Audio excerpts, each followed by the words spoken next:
자, 그러면 마지막 이야기를 해보도록 하겠습니다. 요거는 뭐 뉴스 보다가 자꾸 나와가지고 사실 뭐 요새 많이 오른 것들이 많긴 하더라고요. 이 배당주들.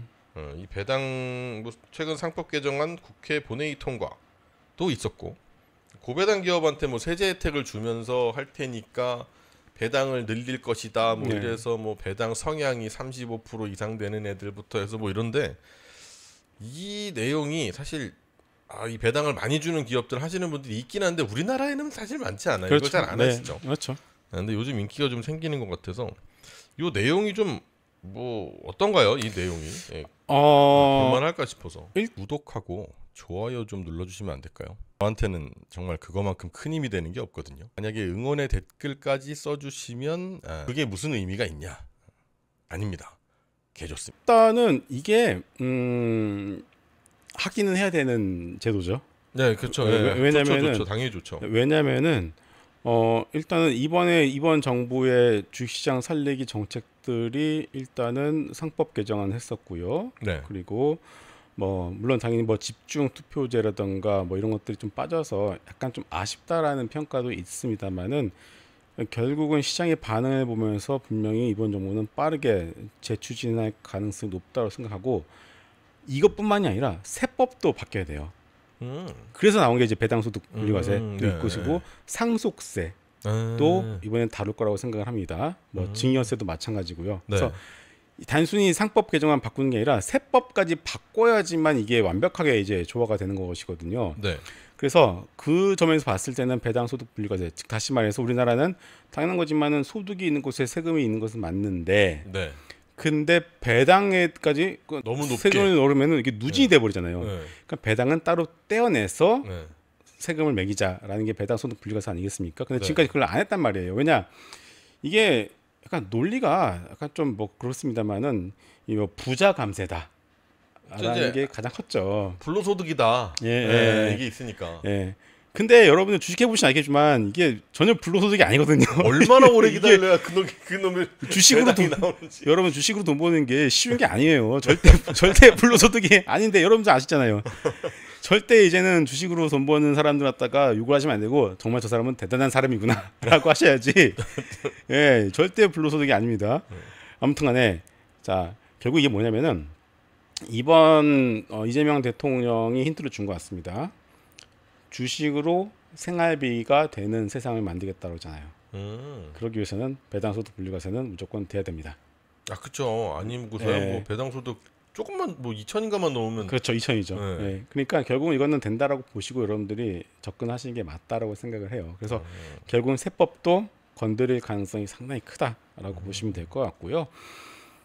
이미 국회 내에서는 이런 얘기들이 있는 것 같아요. 뭐 보좌관분들 얘기를 들어보게 되면은 어느 정도 좀 진척이 되어 있기 때문에 이게 언제 시장이 뭐 이제 공론화돼서 이제 진짜 이제 곧 할 것처럼 이제 될 것 같더라고요. 왜냐면 이거 없이는 이게 안 되거든요. 그래서 그러면은 이제 이게 된다라는 것을 가정했을 때는, 그러니까 이런 것들이 단계적으로 보면은 이거 하나하나가 진행될수록 부동산 온리 보시던 분들이 시각을 바꾸시면서 주식으로 넘어오는, 배당주도 특히 그렇죠. 또 안정적인 부동산 좋아하시던 분들은 배당주 가서 그냥 따박따박. 그렇죠. 그러니까 지금 같은 경우는 내가 살고 있는 집을 갖다가 은행에다가 담보를 맡기고 그런 연금을 받는 어떤 그런 것도 있지 않겠습니까? 네. 그건 좀 이상해요. 그건 이상하잖아요. 그걸 하느니 차라리 그것보다는 차라리 그냥 주식을 가지고서 배당 받으면은 그 시간에 따른 어떤 주가 상승도 뭐 많지는 않겠습니다만은 좀 느리고, 미국이나 일본처럼 연금을 가지고서 주식으로 받는 연금을 가지고서 내가 생활할 수 있는, 어떻게 보면 당연히 했었어야 되는 건데 이제서야 가는 거잖아요, 이제. 그래서 그런 것들로 이제 방향성이 바뀌고, 이건 솔직히 인식의 차이인 것 같아요. 인식이 지금 돌아서기 직전인데, 이게 한 번 더 돌아서면 우리나라의 특성 아시잖아요. 한 번 이게 딱 방향을 잡아버리면은 그냥 우르르르 가는 어떤 그런 특성을 가지고 있기 때문에 이런 흐름들이 아직까지는 안 나왔기 때문에 여전히 저는 우리나라 주식시장에서는 상승력이 있다고 보는 것이고, 배당소득 분리과세, 뭐 상속세, 증여세 등등 이런 것들을 잘 이겨낸다라면은 당연히 우리 시장 4천 이상을 얘기하는 것이 꿈이 아니다. 꿈은 절대 아니다라고 생각을 하고 있습니다. 그래서 이것에 대해서 그동안 우리나라에 대해서 관심을 가지고 있지 않았던 외국인들도 슬슬 관심을 가지기 시작하면서 한국인 매니저, 펀드 매니저들을 지금 홍콩이나 싱가포르 쪽에서는 이제 채용을 하고 있어요. 왜냐? 뭐 막말로 우리가 뭐 말레이시아나 베트남에서 투자를 하려고 그래. 아무것도 모르잖아요. 그리고 뭐 전화가 안 되니까 그렇죠. 뭐 IR 전화해봐야 뭐. 그렇죠. 그러니까 그 시장을 잘 아는 매니저를 이제 채용하는 가장 좋은 방법 중에 하나잖아요. 그렇죠. 네. 그런 것처럼 우리나라 시장을 잘 아는 우리나라 출신 우리나라 항공 매니저들을 지금 홍콩이나 싱가포르 쪽에서는 채용을 이제 활발하게 하는 것으로 알고 있습니다. 그래서 결국은 이런 것들을 봤을 때는 뭐 배당 소득 분리과세가 뜻하는 의미는 결국은 우리나라 주식시장의 어떤 상승 가능성을 좀 더 높여주는 하나의 요인이다라고 보기 때문에 단지 이것에 대한 수혜주를 찾는 게 중요한 건 아닌 것 같아요. 예, 물론 찾을 수 있지. 물어보려고 그랬는데. 예, 아니, 다 있어요. 있는데 좀 더 큰 의미에서 네. 그냥 이렇게 되면은 시장이 좀 더 좋아질 수 있겠구나 정도 이해하시면 될 것 같고 굳이 이것을 이제 만약에 관련주를 찾겠다라고 하신 분들은 당연히 이게 뭐죠? 기업의 곳간의 여유가 많은 곳. 그쵸 아무래도. 즉 배당 충분히 할 수 있는데 안 하는 애들. 그런 것들을 이제 일부러 안 하는 애들. 그렇죠. 근데 이것도 애매한 게 뭐냐면은 안 하고 버팅이면 어떡할 거야? 맞잖아요. 우리가 수혜주로 찾았어. 네. 이번에 안 해. 여러분 이번에 지주사가 튀었잖아요. 네. 단기 오르단 말이에요. 또 급락도 나왔어. 그렇죠. 그러니까 우리는 기대감으로 상법 개정이 되면은 하겠지라는 생각은 올라갔는데 솔직히 버팅이면 어떡할 거야? 어쨌든 세제 혜택 준다니까. 그렇죠. 내가 기업의 국간이 이렇게 있지만 안 하고 막 최대한 버팅이 못할 거야. 이러면은 수혜주라고 해서 주가 올라가는데 그럼 다시 밀 거 아니에요. 그렇죠. 네. 그러니까 이게 좀 애매한 거야. 그래서 우리가 수혜주라고 해서 우리가 후보군은 찾아놓되 실제로 발표하는 기업들을 보고 우리가 매수를 해야지.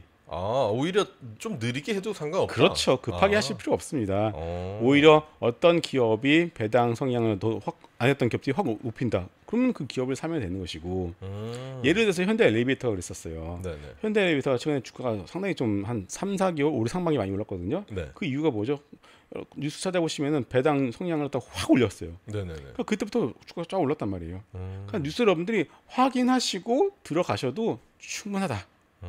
확실히 이게 성장 쪽 섹터나 성장 가능성이 있는 섹터들을 보실 때랑 배당 쪽 섹터를 보실 때는 아예 다른 눈으로 그렇죠. 보시는 것 같은데. 성장주를 볼 때는 기대감에 의해 선매수고 네. 배당은 발표한 거 보고 들어가시면 됩니다. 그럼 그 리스트가 뭐가 있어요? 글쎄요, 일단 뭐 DL, ENC나 DL 같은 기업들도 있겠죠. 대림. 예, DL, ENC 같은 경우는 쌓아놓은 현금이 1조인데 시가총액이 1조 되니까 연결 자산하면 2조가 넘어가는데 배당은 직골이 1%도 안 1% 하나? 이런 것도 있잖아요. 그러니까 이런 것들이 어떻게 보면은 발표를 할까요? 저는 안 할 거라고 생각하거든요. 본격적으로. 그러면은 어떻게 될까요? 이것도 어떻게 보면 하반기에 새로운 테마가 될 수 있는데 행동주의 펀드들이 공격할 수 있겠죠. 이게 뭐냐면 이게 M&A라는 공격이 아니라 행동주의 펀드들이 야 너네 뭐해? 배당해. 올려. 이런 것들의 압박. 이런 것들이 하반기에 새로운 테마가 될 수도 있을 것 같습니다. 그래서 신선하다. 그래서 어떤 행동주의 펀드가 일부 지분을 모은 다음에 공개적으로 배당 올려라 딱 공격하는 순간 그거 보시고 같이 매수하시면 됩니다. 그럼 주가 탕탕 올라가겠죠. 그러면. 그럼 이게 사실은 뭐 네이버나 이런 데 찾아봐도 이 관련주는 쭉 나와요. 엄청 많아요. 우리나라에 PBRB 미만 기업이 얼마나 많아요. 엄청 많거든요. 그럼 이거를 굳이 뭐만 신경 쓰지 말고 그냥 쭉 그냥 관심 종목에 깔아놨다가 뉴스 뜨는 거 보고. 그렇죠. 그러니까 발표하는 생각보다 높은 배당 성향을 발표하는 기업 혹은 행동주의 펀드가 조용히 매수를 딱 끝낸 다음에 공개적으로 발표하는 기업 배당해라 이렇게. 그러면 그것들을 같이 첫날에 같이 따라가시면 될 것 같습니다. 조금 부지런하시긴 하셔야 될 것 같은데 어쨌든 리스트를 쭉 이거 어디든 나와요 검색하면. 해놓고 뭐 관심 종목에 쭉 깔아놓고 그 다음에 이 중에서 뉴스들 또 뜨잖아요. 그 뉴스에서 보시고 뒤에 오히려 사도 좋다라는. 아니 꼭 첫날 같이 안 따라가도 돼요. 그렇죠. 확인하고 저녁에 좀 많이 오른 종목도 있을 거 아니에요. 그래서 걔들을 다음 날에 보고 있다가 이 종목이 이 이슈가 올랐네 하시면은 보고 있다가 뭐 다음 주 정도쯤에 눈이몽 나올 때 그때 딱 들어가시면은 되지 않을까 싶습니다. 알겠습니다. 자, 그래서 배당소득 분리과세에 대해서 요즘 나름 또 핫한 기업들이 많았는데 사실 이게 아주 공격적으로 막 우리 앞으로 할 거예요 막 이러면서 주가 띄우려고 이렇게는 안 할 거기 때문에 절대 그렇게 안 하죠. 네, 이거에 대해서 사실 어떤 종목을 골라야 되는지에 대해서도 너무 많기도 하고 네. 뭐 누구는 대주주 지분율이 높네 뭐네 막 이런 얘기들이 많은데 그거를 그냥 좀 간단하게 딱 단순화해서 정리를 해주신 것 같아서 네. 재밌었습니다. 그래도 관세 얘기 때문에 걱정을 네. 좀 했었는데 오면서 막 또 새벽 뉴스를 막 들으면서 오다 그래가지고 아이씨 그랬는데 그래도 와가지고 갑자기 또 급한 이야기인데도 네. 잘 풀어줘서 감사드리고 네. 전 또 가야죠. 네. 요즘 너무 더운데 건강 조심하시고 네. 또 곧 놀러 오겠습니다. 네, 수고하셨습니다. 네, 오늘 김성훈 이사와 함께했습니다. 고맙습니다. 감사합니다. 감사합니다.